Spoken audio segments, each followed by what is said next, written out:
हजुर छ्यास्स मित्र के गर्दै हो त हो अनि मेरो पछिल्लो समयको सुख दुःखको प्राणप्रिय? के गर्नु नि हो मित्र, म त घरमै सुतिरहेको छु अनि एक्कासी फोन हान्यो त। खोइ धेरै कुरा सेयर गर्ने अरू मान्छेहरू नभएर हो कि आजकल त बोलिरहँ कुरा गरिरहँ जस्तो लाग्छ तिमीसँग। अनि छ्यास्स कुरा नगरी त सुत्नै नसकिने भएर फोन गरेको। स्वर सुनौ भनेर पनि हो। हो र मित्र, त्यसो भए I miss you. I miss you. छ्यास्स आई लभ यु।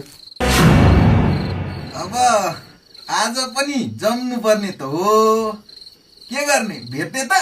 अब भेट्ने भए भेटौँ, म त टाइमै हाजिर सक्छु। निन्द्रा पनि लाग्दैन, बेकारमा के सुतिराख्नु।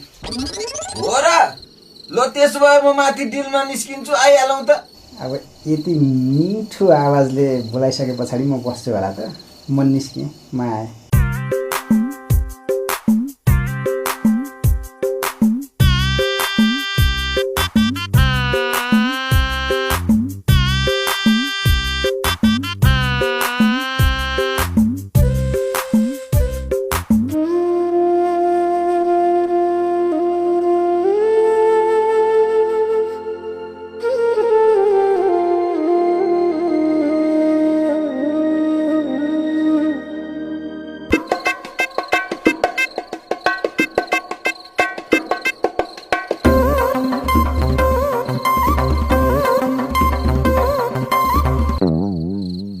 मित्र, मैले त पुरै बन्दोबस्त गरिसकेँ नि।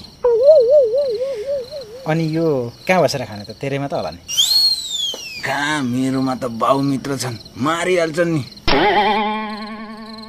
बरु यसो गरौँ, भोलि मित्रकोमा जाउँ। हो त, पक्कै म त्यसलाई छ्यास फोन हानिहाल्छु।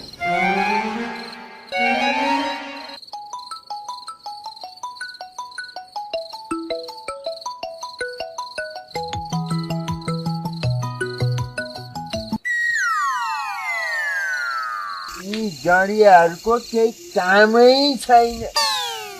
डबका हान्नलाई फोन गरे, मरे नि जान्न।